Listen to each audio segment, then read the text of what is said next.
all, welcome back to the Happy Junior. Hope you had a good day, but now it's night and time to hear bedtime stories.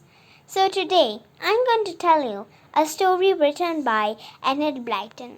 Hope you like it, and the story's name is Mr. Dozie's Dream. So this is the story.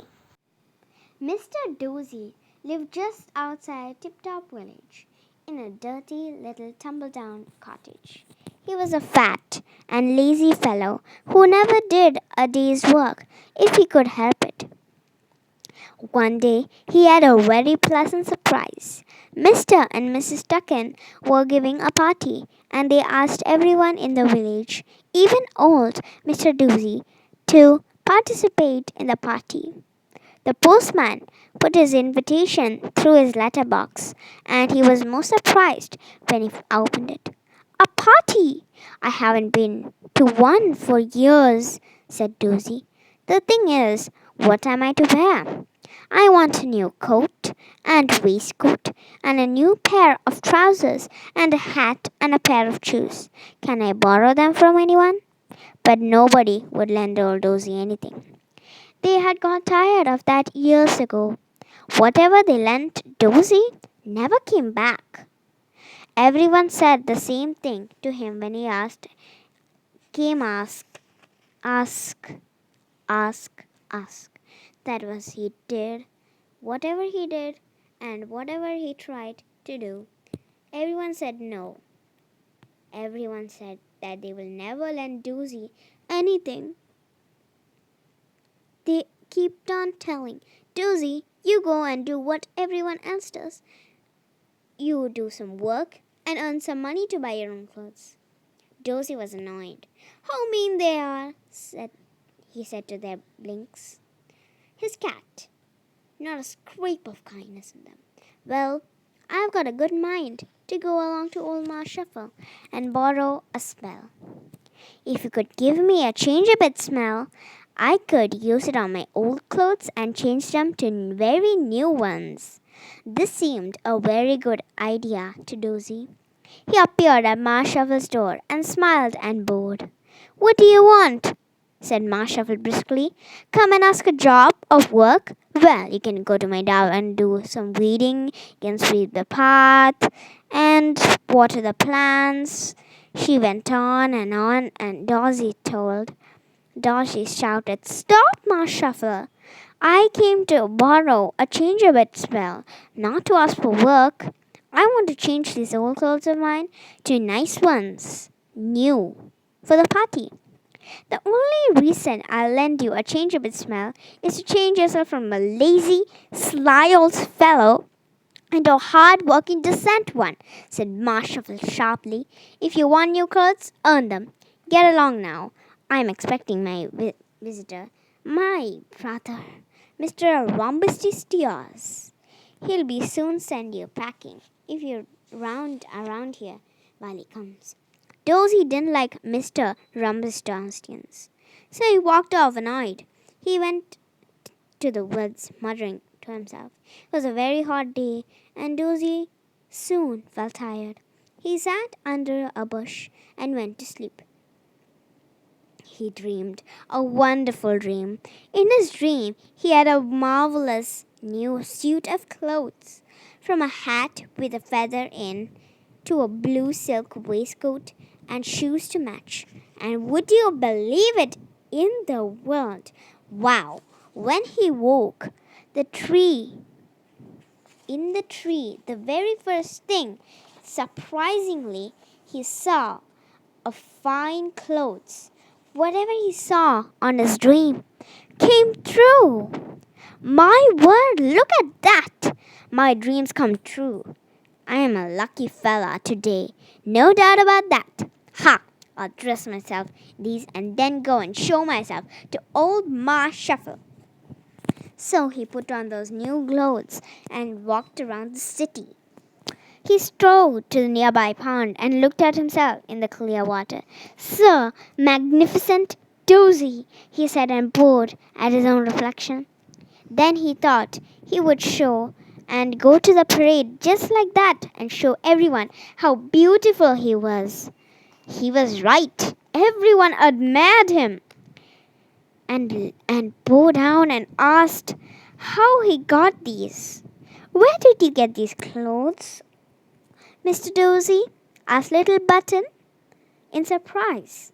I dreamed them and they came true, said Dozy grandly.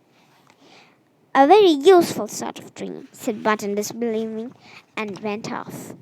After he had shown himself off for the half an hour, Dozy went to Marshal's house. Oh, wouldn't she stare? He wondered if his brother, Mr. Rubistiasis, was there yet. He didn't like him at all, too noisy and very rude at times to people like Dozy. Well, Dozy was certain that Mr. Rubistiasis had never in his life been clever enough to dream. A dream that immediately came true. Dozy thought he would peep into the window of Ma's cottage to see if Rubistiasis has arrived. So he went round into the garden and was just about to peep through the window when he heard Mr. Rumpus's enormous voice booming away inside the house. I tell you, Ma, if I get hold of that fellow, I'll throw him up of the moon. The thief, the robber, the burglar, the sneaking fellow. Well, Rumbustius, said Ma's voice, but his brother interrupted him again. I was walking through the woods, and it was hot. I came to the pool. It looked so clear and cool. I pulled off my coat and my dress and my hat and everything, my best ones, and went into the pool. I tell you, Ma, after that when I came up, I got these old clothes, these silly teared ones. Grrr! If I get hold of that fellow, I'll throw him up into the moon. Yes, you will do that before. You told that before, and you'll do it. I know, Mr. Rumpelstiltskin. But let's think, who in the world would have done? Who would have done this? They're all truthful. Who would dare to do such a thing? He would have to walk away in your grand clothes, and everyone would see him. Outside the window, Dozy's knees began to knock together. His face went pale. He felt very peculiar indeed. His dream hasn't come true. Mr. Rumpelstiltskin has come along while he was dozing, hadn't seen him, and while he was in the water, Dozy, had woken up and dressed in Rumpelstiltskin's clothes. Whatever would he do now? I tell you, if I catch that fellow, I'll throw him up to the... began Rumpelstiltskin again in his enormous voice. That was too much for poor Dozy. He ran through the gate, and little Shuffle, Ma Shuffle's little daughter, saw him. Ma, there's the thief, Mr. Dozy. He's got all Uncle's clothes on, cried Shuffle. And out he went with Mr. Rumpelstiltskin to catch Dozy. Well, Mr. Dozy's was still knocking together, so he couldn't run very fast, and very soon he was being marched into Ma's kitchen by Shuffle and his uncle. I can explain to Mr. Plod, the village policeman, said Hamster, and after that I'm going to throw you up to the... No, said Dozy in fright. He turned to Ma Shuffle. Ma Shuffle, save me! It was all a mistake. What can I do to show you it was... Oh, well, now you're talking sense, said Ma.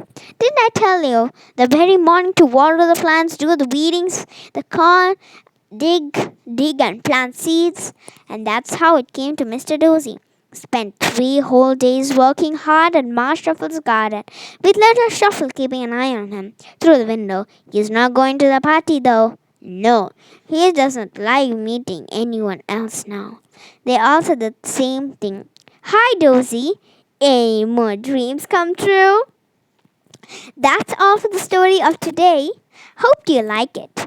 Now you just play this on your phone at night when you're sleeping. It would be so peaceful. Just like hearing stories, it's also good to read stories.